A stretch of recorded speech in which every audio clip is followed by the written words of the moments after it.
지난 3주간 동안 우리는 변하지 않는 성도의 정체성에 대한 말씀을 하나님께서 우리에게 주셨고 우리 가슴에 새겼습니다. 그 첫 번째가 무엇인지 기억하십니까? 나는 뭐예요? 예배자입니다라는 것입니다. 그 두 번째 뭡니까? 나는 전도자라는 것입니다. 순례자로 바로 가시면 안 됩니다. 전도자입니다. 왜냐하면 우리는 죽는 날까지, 목숨 붙어 있는 그날까지 우리는 뭐 해야 되는 사명이 있습니까? 복음 전해야 되는 사명이 있습니다. 여러분 2주 동안 열심히 전도하며 사셨죠? 아멘을 크게 하시면 좋겠습니다. 그리고 앞으로 그렇게 사실 거죠? 예, 우리가 자나 깨나 그리고 모든 만남의 가운데서 예수 그리스도를 어떻게 하면 전할까 고민하는 전도자로 살 때 주님께서 영광 받으시는 줄로 믿으시기 바랍니다. 세 번째는 뭐였죠? 순례자라는 것입니다. 순례자, 주님 따라가고 이 땅 내 집 아니요 본향을 향하는 순례자. 여러분 어떻습니까? 지난 한 주간 삶의 짐을 좀 가볍게 하셨나요? 아직 다 짊어지고 계십니까? 조금 가볍게 하셔서 가벼운 발걸음으로 주님 따라가시길 주의 이름으로 축원합니다. 삶의 무게도 좀 내려놓고 마음의 짐도 좀 내려놓고, 예수님 뭐라고 말씀하셨어요? 수고하고 무거운 짐진 자들도 내려놓으라잖아요. 마음의 짐도 좀 내려놓고 상처도 원한도 좀 내려놓고 가볍게 주님 따라가는 우리 모두가 되길 주의 이름으로 축복합니다. 여러분 그런데 이 세 가지 정체성, 성도의 정체성 중에서 두 가지는요 우리가 이 땅에서의 삶이 끝나면 맞춰집니다. 전도는 이 땅에서 삶이 끝나면 더 이상 전도할 수가 없어요. 천국 가면. 그렇죠? 순례자도 마찬가지입니다. 이 땅을 순례하고 본향집 하나님의 집에 들어가면 더 이상 순례가 필요 없습니다. 그런데 이 땅에서도 그리고 저 천국에서도 변하지 않는 정체성, 영원한 정체성 한 가지가 있어요. 그것이 무엇입니까? 나는 예배자라는 것입니다. 여러분 우리 모두가 이 땅에서도 예배하고 저 천국에서도 하나님 품에 안겨서도 영원히 예배해야 되는 예배자인 줄로 믿으시기 바랍니다. 그런 의미에서 여러분 물어보겠습니다. 예배가 즐거우십니까? 아니면 이 예배가 빨리 끝났으면 좋겠습니까? 어떠세요? 예배가 즐겁고 예배가 기쁘고 예배가 사모함이 우리 가운데 넘쳐나게 될 때 하나님이 기뻐 받으신 예배가 될 줄로 믿습니다. 왜냐하면 이 예배가 즐겁고 기뻐야 돼요. 저 천국에서도 우리는 뭘 할 거기 때문에? 예배할 것이기 때문에. 예배가 만약에 힘들다. 버텨야 돼. 의무적으로 왔어. 아니요. 그럼 천국으로 의무로 갈 겁니까? 천국도 힘들 거예요. 그것이 아니라 우리 하나님을 예배하고 하나님을 찬양하고 주님과 함께하는 이 예배가 저와 여러분의 기쁨과 은혜와 힘이 되길 주의 이름으로 축원합니다. 그럴 때 그 예배를 사모할 수 있거든요. 여러분 제가 예배를 얼마나 사모하는지 여러분 아세요? 잘 모르세요? 제가 전날 밤부터 꿈을 꿉니다. 어제 밤에 꿈에도 예배하는 꿈을 꿨어요. 어제 밤에도 설교하는 꿈을 꿔가지고 아침에 일어나는데 몸이 무겁더라고요. 밤새 예배하는 꿈을 꾸고 하나님 앞에 잠자면서도 기도하는 거예요. 하나님 내일 예배 기대합니다. 내일 예배를 사모합니다. 하나님 이 예배에 대한 순종으로 완성되는 예배자에 대한 이 말씀 함께 나누고 나아갈 때 하나님 우리 성도님들이 이 말씀에 사로잡히게 해주세요. 그리고 온전한 예배자 되게 해주세요. 꿈에서도 예배하고 설교하고 왔어요. 여러분 예배를 사모함이 우리 가운데 있어야 여러분 예배가 정말 기쁘고 즐겁고 하나님 받으시는 예배가 될 줄로 믿습니다. 여러분도 그렇지 않아요? 누군가 나에게 억지로 하는 것과 나를 정말 좋아서 하는 것과는 다르지 않습니까? 여러분 하나님께 억지로 의무감으로 그냥 일주일이 됐기 때문에 드리는 예배가 아니라 그 하나님을 기대하고 하나님을 좋아하고 사랑하는 예배로 나아갈 때 주님께서 우리를 더 안아주실 줄로 믿습니다. 마치 이런 거예요. 여름 성경학교를 기억하게 됐어요. 여러분 성경학교를 보니까 아까 청년회 여름 캠프 수련회도 영상을 봤지만 여름이 되면 늘 제가 은혜 받았던 그 성경학교와 여름 수련회를 기억하게 됩니다. 저도 어릴 때 성경학교를 나갔어요. 모태신앙이었기 때문에 아주 어릴 때부터 성경학교를 갔어요. 근데 제가 기억을 더듬어 보니까 그 당시 여름 성경학교는요 최소 4일에서 5일을 했습니다. 3박 4일, 4박 5일까지도 했어요. 길면 길수록 저는 너무 신났어요. 그런데 그걸 하는 동안 하루에 교회를 몇 번 가는 줄 아세요? 새벽에 갔습니다. 일단 새벽에 가면 애들 다 모여가지고 체조합니다. 체조하고 말씀 듣고 스티커 붙이고 옵니다. 그리고 밥은 어디서 먹냐면 집에서 먹었어요. 교회에서 그 당시 밥 안 줬습니다. 집에서 밥 먹고 어디를 가냐면 다시 또 교회를 갑니다. 오전에 가서 말씀 듣고 또 스티커 붙이고 옵니다. 그리고 점심 집에서 먹고 오후에 가요. 오후에 가면 시간이 좀 기니까 거기서 뭐 재미난 프로그램도 뭐 좀 그런 행사도 하고, 그리고 말씀 듣고 분반하고 또 뭐 하고 와요? 스티커 붙이고 옵니다. 그 대부분 해보셨을 거예요. 포도송이 같은 스티커예요. 그걸 다 채우면 뭘 줘요? 뭔가 선물을 줘요. 그러니까 계속 그거 붙이는 거예요. 저녁 먹고 또 교회 갑니다.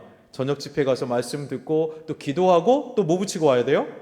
이거 붙이고 와야 돼요, 반드시. 그러니까 하루에 몇 번 간 거예요? 4번은 간 겁니다. 제 기억으로는요, 하루 4번 갔어요. 그걸 4일, 5일 갔단 말이에요. 그리고 성경학교 그렇게 하면 끝이냐? 아니에요. 여러분, 그 당시 성경학교는 시작하기 전에 어떻게 시작했냐면, 동물 탈 하나 쓰고 북치면서 동네 한 바퀴 돕니다. 그럼 어떻게 해요? 동네 애들이 다 꼬리부터 다 따라옵니다. 우리 교회 아니고, 쟤는 분명히 저 교회 다니는데 이쪽 성경학교에 그냥 와서 앉아 있어요, 어느 날. 저도 그렇게 다른 교회 성경학교 몇 번 갔네요. 여러분도 그런 경험이 있을 거예요. 방학 기간 내내 성경학교 가고 말씀 듣고 공부하고 그런 일들이 있었어요. 제 기억으로는 제가 청년회 때도요, 수련회 4박 5일 했어요. 제가 팀장을 했으니까 잘 알죠. 4박 5일 동안 월요일부터 금요일까지 하는 거예요. 월요일부터 목요일까지는요, 국내 단기 선교로 가요. 농촌으로 가서 농활도 도와주고, 거기서 경로잔치도 해주고, 또 거기서 노방전도 해주고, 막 그렇게 4박 5일을 국내 선교로 갑니다. 그리고 1박 2일은 이 자체 수련회를 하는 거예요. 청년들끼리 교제하고 일주일을 그렇게 보내고 왔던 기억이 있습니다. 여러분, 그렇게 우리가 주님을 사랑해서 그렇게 했거든요. 사랑해서 가는 거예요. 좋아서 가는 겁니다. 그 당시에는 밥 안 줬습니다. PPT 없었어요. 에어컨 없었습니다. 그 당시에 궤도 넘기면서 우리 찬양했단 말이에요. 뒤에 앉으면 안 보여요. 어떤 곳에는 이 종이가 오래돼가지고 찢어져요, 막. 그래서 테이프로 붙이고 막 테두리 붙이고 그러면서 찬양했어요. 그 더운 데서 부채질하면서. 여러분, 그런데 지금은 그렇게 성경학교 하지 않습니다. 1박 2일, 길어야 2박 3일. 여러분, 누구 때문에 짧아지는 걸까요? 아이들이 짧게 가자고 원할까요? 1박 2일만 하자고 원할까요? 안 그렇습니다. 여러분, 이거 누구 때문에 짧아지는가? 애들 때문이 아니고 부모 때문에 짧아집니다. 여러분, 성경학교 4박 5일 하면 여러분 보내시겠습니까? 아무도 아멘이 없잖아요. 저는 한 분 정도는 있을 줄 알았어요. 이렇게 하면은요, 이게 목회자 자녀만 가는 거예요. 4박 5일.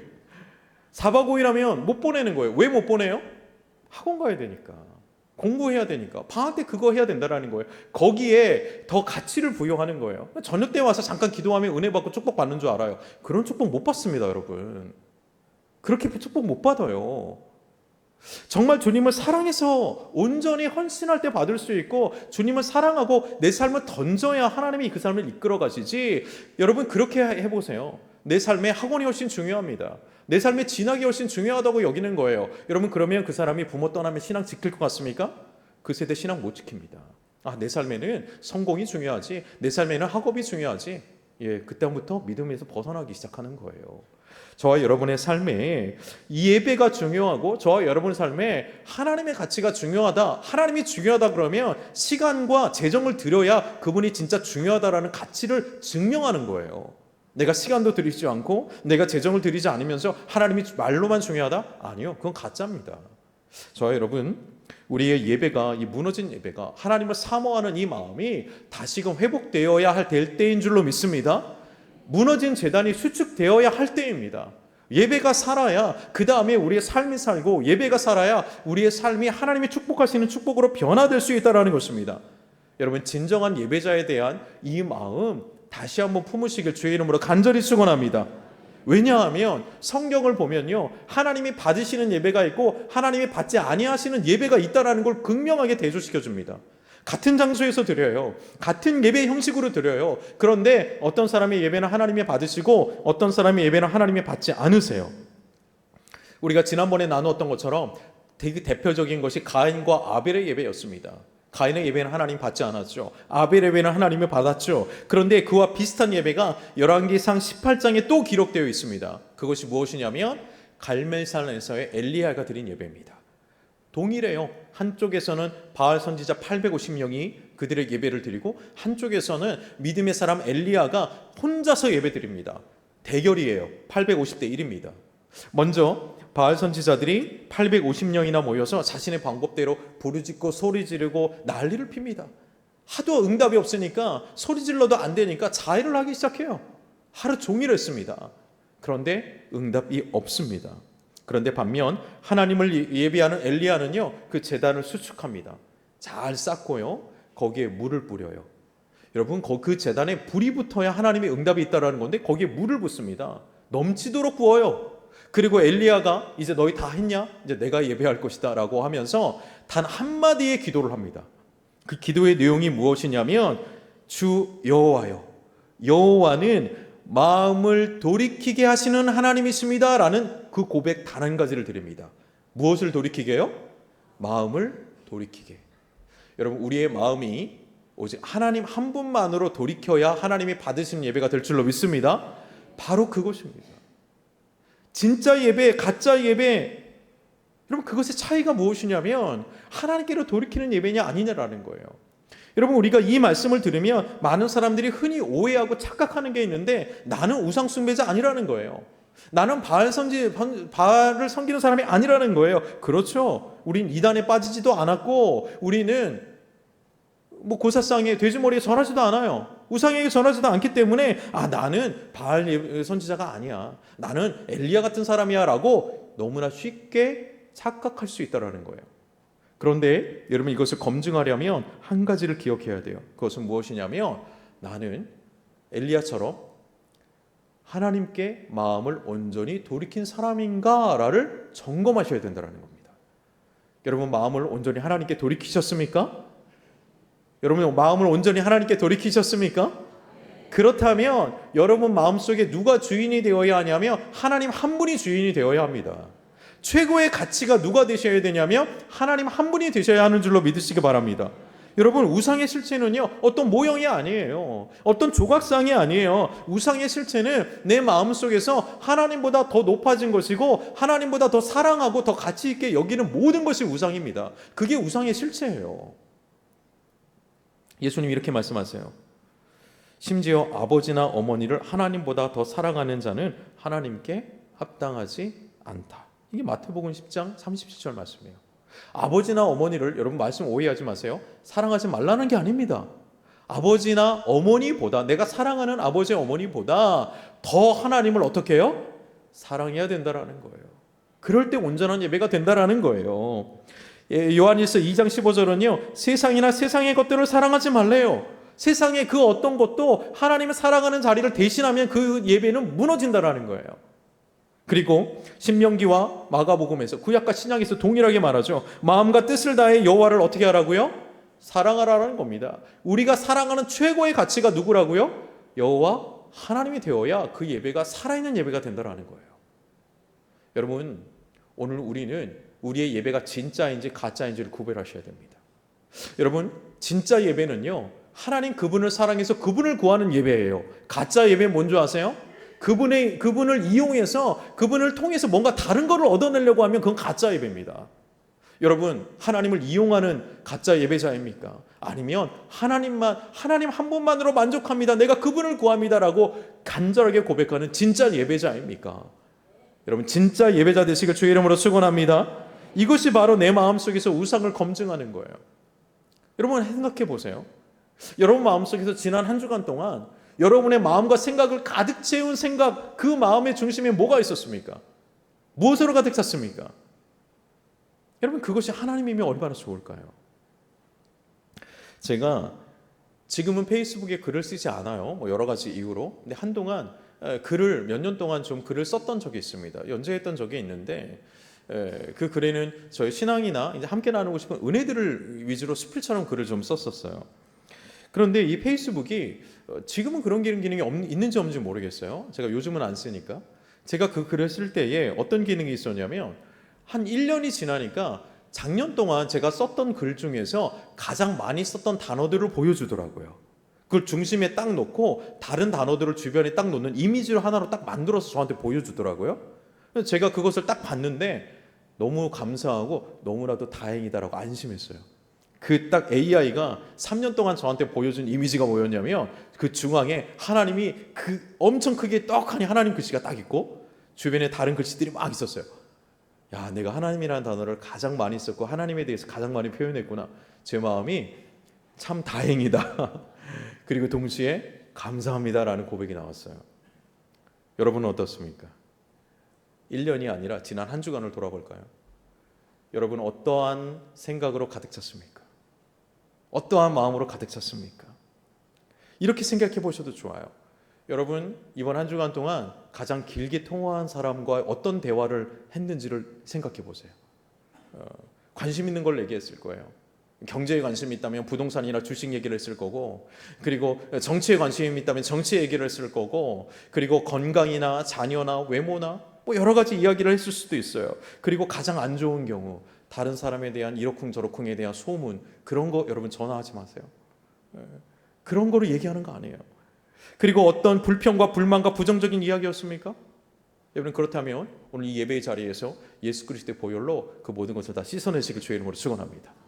그걸 다 씻어내고 오직 하나님께로부터 내려온 은혜를 나눌 수 있는 하나님으로 가득 찬 온전한 예배자로 서시길 주의 이름으로 간절히 축원합니다. 그것이 내 관심사가 내 영적인 상태를 말해주는 것이고 내 영혼의 건강 상태를 그대로 드러내주는 거예요. 여러분 우리가 오직 세상의 것이 아니라 우리의 마음속에 하나님 한 분, 그분의 성령, 이 예배 한 시간뿐만이 아니라 우리 삶의 모든 순간에 그분이 역사하는 그러한 은혜의 시간, 임마누엘의 시간이 되길 주의 이름으로 축원합니다. 이것이 없어지면 다른 것이 들어오면 실패하게 되는 거예요. 진정한 예배자는 그럼 어떤 예배자인가? 하나님을 가장 사랑하는 사람이 하나님이 찾으시는 예배자인 줄로 믿으시기 바랍니다. 여러분 마음속에 하나님보다 더 많이 생각나는 것 있어요? 여러분 마음속에 하나님보다 더 많이 여러분의 마음을 채우고 괴롭히고 고민이든 그것이 좋은 것이든 여러분의 생각과 마음을 끌어가는 게 있습니까? 그럼 여러분 기도하셔야 돼요. 어떻게 해요? 눈물의 기도로서 하나님 내가 이거 내려놓고 내 속은 하나님으로 가득 차고 싶습니다. 문제들 내려놓습니다. 내가 세상 하나님보다 좋아하는 것들 내려놓습니다. 여러분 밀어내놓고 오직 하나님만 우리 중심에 있도록 기도하셔야 될 줄로 믿습니다. 그런 예배 드리는 거죠. 저와 여러분 예배자로 살기로 결정했습니다. 그럼 이제 우리가 이런 예배 드리시죠. 하나님, 내가 주님을 최고로 사랑합니다. 주님만으로 만족합니다. 그래서 내가 주님, 어떻게 주님을 위해서 더 헌신해야 될지 가르쳐 주시옵소서. 내가 어떻게 주님을 위해서 더 살아야 될지 주님 알려주시고 삶의 모든 순간마다 주님 나의 발걸음과 생각과 나의 성품과 말을 주님 이끌어 주옵소서. 여러분 우리가 이렇게 기도함으로 삶의 향기 나는 예배자 되시길 주의 이름으로 축원합니다. 여러분 우리가 진정으로 하나님을 진짜 좋아하는 사람이 되어야 돼요. 겉으로가 아니라 진짜 하나님을 좋아하는 사람이 되어야 돼요. 하나님이 뭘 주니까 하는 게 아니라 그냥 하나님이 좋아하는 사람이 되어야 돼요. 이게 진정한 예배자입니다. 여러분 성경의 또 다른 곳에서 이 진짜 예배와 가짜 예배를 대조하고 있는데 그게 예수님 태어났을 때 그런 일이 또 일어났어요. 마태복음 2장 1절 2절 한번 말씀 읽어보도록 하겠습니다. 같이 읽도록 하겠습니다. 헤롯 왕 때에 예수께서 유대 베들레헴에서 나심에 동방으로부터 박사들이 예루살렘에 이르러 말하되 유대인의 왕으로 나시니가 어디 계시냐? 우리가 동방에서 그의 별을 보고 그에게 경배하러 왔노라. 아멘. 자, 예수님이 태어났습니다. 동방의 박사들이 신기한 별을 보고서 유대인의 왕이 태어났구나, 인류의 구세주가 태어났구나 하고 경배하러 왔어요. 유대 땅으로. 그래서 그 왕이니까 왕궁에 있는 줄 알고 헤롯에 있는 그 예루살렘으로 갔습니다. 그랬더니 헤롯이 깜짝 놀라는 거죠. 아니 내가 왕인데 또 누가 왕이 태어났다고? 분노했습니다. 화를 내기 시작했어요. 그래서 동방박사를 부릅니다. 그리고 이렇게 말하는 거예요. 그가 뭐라고 말하냐면 헤롯이 가만히 박사들을 불러 별이 나타난 때를 자세히 묻고 베들레헴으로 보내며 이르되 가서 아기에 대해서 자세히 알아보고 찾거든 어떻게 하라고요? 나에게 고하여 나도 가서 그에게 뭐 하라고요? 경배하게. 자, 경배, 예배, 워십입니다. 근데 헤롯이 진짜 그 아기 예수님을 경배하고 예배하고 싶은 마음에 이렇게 얘기하는 걸까요? 아닙니다. 찾으면 반드시 나한테 얘기해. 내가 가서 경배하고 예배할게. 속마음은 뭡니까? 가서 죽이겠다는 겁니다. 실제로 그 당시에 태어난 신생아들 다 죽였잖아요. 이게 뭡니까? 말은 예배예요. 그런데 실제로는 누굴 죽여요? 예수 그리스도를 죽이겠다는 겁니다. 여러분 성경에 이 예배에 두 가지 예배가 대조되어 있습니다. 예수 그리스도를 높이는 예배가 있고 나를 높여서 예수 그리스도를 죽이는 예배가 있다는 거예요. 헤롯이 지금 자기를 높이고 자기를 드러내기 위해서 예수 그리스도를 죽이겠다라는 거예요. 여러분 예배 가운데 혹은 여러분 봉사 가운데 이러한 가짜가 되지 않아야 될 줄로 믿습니다. 수많은 사람들이 여러 가지 모양으로 교회에서 사역할 수 있어요. 여러 가지 모양으로 예배할 수 있어요. 여러분 그런데 그 모든 순간에 나를 드러내는 순간 우리는 주님을 죽이는 헤롯이 될 수 있다는 것입니다. 우리를 드러내지 않아야 되는 거예요. 진정한 예배는 주님만 영광받은 예배이고 나는 그 십자가 뒤에 숨는 예배인 줄로 믿습니다. 진정한 예배는 주님을 죽이는 것이 아니라 십자가에서 나를 죽이는, 죄인된 나를 죽이는 예배인 줄로 믿습니다. 그분이 살아나는 거예요. 그래서 갈라디아서 5장 24절에 사도 바울이 말하는 것은 이것입니다. 그리스도 예수의 사람들은 육체와 함께 그 정욕과 탐심을 십자가에 못 박았다라는 거예요. 십자가에서 죽고 다시 태어난다라는 거예요. 여러분 자기를 드러내려고 하는 사람 진정한 예배자 될 수 없습니다. 교회 봉사하면서 섬기면서 다 마찬가지입니다. 여러분 찬양을 부를 때도 그래요. 그리고 특별히 보여지는 예배 안내도 그렇고요. 주차 봉사도 그렇고요. 주방 봉사도 그렇고요. 특히 설교자도 그렇습니다. 내가 드러나려고 하고 내가 인정받으려고 하는 순간 그건 주님을 죽이는 예배가 되는 거예요. 헤롯과 같이 되는 거예요. 여러분 우리가 나를 드러내는 이 모습을 버려야 돼요. 만약에 우리 중에 오랫동안 내가 어느 한 분야에서 봉사했어요.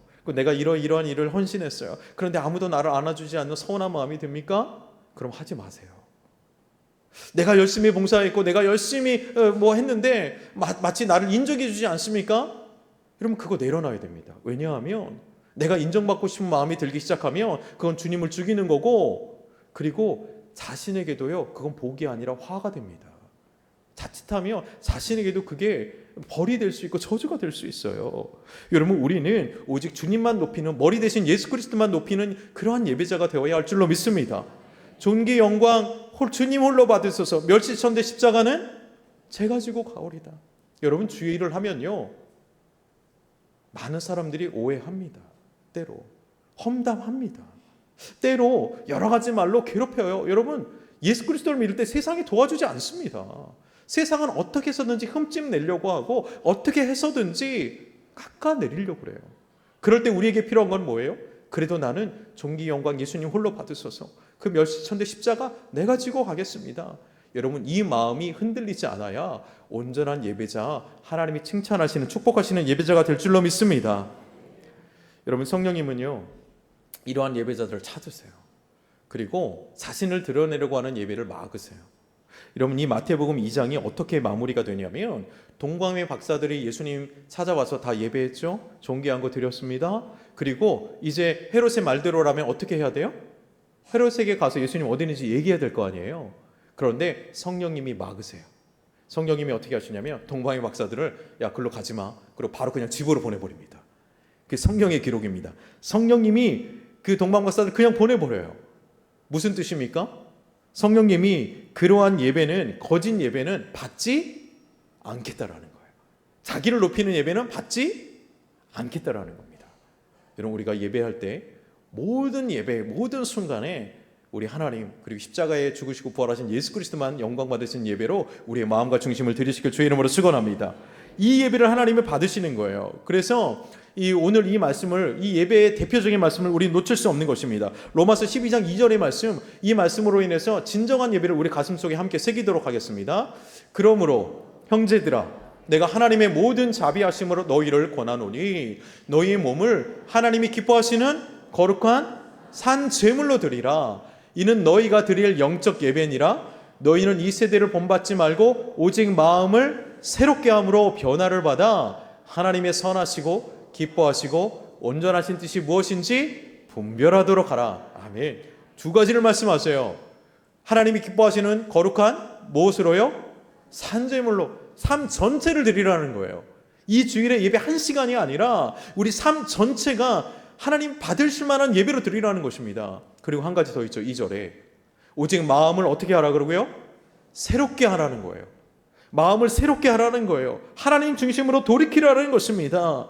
여러분 우리의 예배가 이 두 가지가 있어야 돼요. 삶의 예배 그리고 마음과 중심을 돌이키는 예배가 있어야 할 줄로 믿습니다. 안타까운 거예요. 현대 기독교가 욕을 많이 먹습니다. 여러분 이전 시대는 안 그랬거든요. 이 전 세대에는요, 교회 다닌다 그러면 회사에서도 이 사람은 정직하구나 그러고 뽑았어요. 그리고 기독교인이 오히려 사회에서 많은 칭찬을 받았고 인정을 받았단 말이에요. 그런데 요즘 시대에 어떻습니까? 최근에 와서 기독교인이라 하면 오히려 괜찮을까? 약간 의심스러운 그러한 눈총을 받는 시대가 되었어요. 여러분, 인터넷에 기독교인을 향한 비판이 왜 그렇게 팽팽합니까? 여러분, 돌아보면 이게 하나님 잘못이에요? 예수님 잘못입니까? 아니잖아요. 누구 잘못입니까? 교회 다니는 사람들 잘못이잖아요. 여러분, 댓글들 보세요. 다 교회 다니는 사람을 잘못 욕하는 것이지 하나님은 잘 가르치고 예수님의 말씀은 좋은 것이다라고 얘기해요. 다 교회 다니는 사람들의 삶을 욕하는 내용들입니다. 결국 이것은 무엇을 의미하는 겁니까? 대한민국에 1,000만 기독교인이 있었어요. 25% 이상의 기독교인이 있었던 때가 있었죠. 그들이 모여서 예배 뜨겁게 드렸습니다. 여기서 찬양했어요. 뜨겁게 기도했어요. 그런데 열정적으로 찬양하는 거 예배하는 건 알겠는데 그 삶이 제물로서 드려지지 않았다라는 것을, 삶을 세상 사람들이 지적하는 거예요. 그래, 너 일주일에 1시간 모여서 그렇게 요란하게 예배하는 건 알겠어. 그런데 너의 삶의 예배는 무너져 있네 라고 세상 사람들이 지적하는 거예요. 여러분, 우리들이 삶의 예배자, 온전한 살아있는 제물로 하나님 앞에 하나님을 영화롭게 하는 삶의 예배를 회복해야 될 때인 줄로 믿습니다. 고쳐져야 됩니다. 주님을 향한 예배의 재단이 수축되어야 할 때입니다. 그래서 다시금 기독교인들이 그들끼리만 예배하는 것이 아니라 이 나라를, 이 세상을 하나님의 나라로 바꾸어가는 진정한 삶의 예배자이구나, 여러분, 이것을 다시 한번 우리가 드러내야 될 때인 줄로 믿습니다. 여러분, 그러므로 하나님 그런 예배자를 찾고 계세요. 그러니까 가짜 예배자는 뭐냐면 이런 거예요. 하나님을 빙자해서 다른 거 얻으려고 하는 거잖아요. 그 가짜 예배자는 와서 이러는 거죠. 하나님, 나 일주일 동안 힘들었어요. 나 좀 위로해 주세요. 하나님, 나 축복이 더 필요해요. 축복 더 주세요. 나 돈도 좀 더 주시고, 나 힘들어요. 더 편한 직장 주시고요. 더 잘 되는 직장 주시고요. 하나님, 나 죽을 때까지 문제 없는 그런 삶 살게 해주세요. 뭔가 잘못된 것 같지 않습니까? 여러분, 매일같이 하나님 나 좀 봐주세요. 나 좀 봐주세요. 나 좀 잘되게 해주세요. 여러분, 그런 사람들에게 예수님 찾아와서 이렇게 얘기하십니다. 너 나와 함께 가자. 나와 함께 가려면 누구든지 나와 함께 가려면 자기 십자가를 지고 날마다 자기를 부인하고 자기 십자가를 지고 따라와야 된다. 이렇게 말씀하세요. 자, 자기 십자가를 왜 집니까? 왜 자기 십자가를 지고 따라오라는 거예요? 자기 십자가 지고, 십자가 지면 죽는 거잖아요. 이리 와. 너 십자가 지고 와. 안 되겠다. 너 죽고 나 죽자. 죽자는 거예요. 진짜로. 웃을 일이 아니에요. 진짜 죽자는 거예요. 나랑 같이 그런 이기적인 너, 자기중심적인 너 죽고, 십자가에서 죽고 나랑 같이 다시 부활하자. 거듭나자. 진짜 그리스도의 사람으로 다시 거듭나자. 무엇입니까? 날마다 예수와 함께 죽고 예수와 함께 다시 사는 자. 오늘 그런 예배자를 주님께서 찾으시는 줄로 믿고, 내가 그런 예배자입니다. 여러분, 반응함으로, 순종함으로 주님의 마음을 시원케 하는 저와 여러분 되시길 주의 이름으로 축원합니다. 우리의 몸을, 우리의 삶을 하나님이 기뻐하시는 산 제물로 드리는 예배자를 찾고 계세요. 그럴 때 하나님이 영광 받으시고 세상에서도 주의 이름이 영화롭게 될 것입니다. 오늘 우리가 엘리야처럼, 엘리야가 제단을 수축했죠. 내 영혼에서, 내 삶에서 수축해야 될 제단은 무엇입니까? 무엇이 무너졌습니까? 오늘 우리가 동방의 박사처럼 주 앞에 열어드릴 가장 존귀한 보배는 무엇입니까? 시간과 재정과 달란트와 삶의 가치 중에 무엇입니까? 오늘 이 시간 성령님께서 저와 여러분 가운데 각자에게 다르게 말씀하실 때 반응하실 수 있는 순종함으로 여러분의 예배를 완성하시길 주의 이름으로 축원합니다. 예배는요, 이 순종함으로 완성됩니다. 우리의 마음에 역사하시는 그 음성을 붙잡으시길 바랍니다. 하나님보다 더 앞세웠던 그 가치를 내려놓고, 하나님보다 더 의지했던 그 한 가지를 내려놓고, 하나님보다 더 사랑했던 그 한 가지를 내려놓고 하나님 찾으시는 예배자로 우리가 온전히 설 때에, 그때에 하나님이 예비한 축복이 우리 가운데 임하게 될 것입니다. 우린 그렇게 나아가는 자들이에요. 하나님을 이용해서 내가 원하는 것을 받아내는 게 아니에요. 하나님 그분 자체를 원할 때 하나님께서 예비된 모든 것들을 나에게 주시는 것이지, 하나님을 이용하는 자들이 아님을 기억하시고 하나님을 온전히 예배하는 자들 되시길 주의 이름으로 축원합니다. 온전한 예배는 이 하나님의 부르심의 말씀으로 순종함으로 완성됩니다.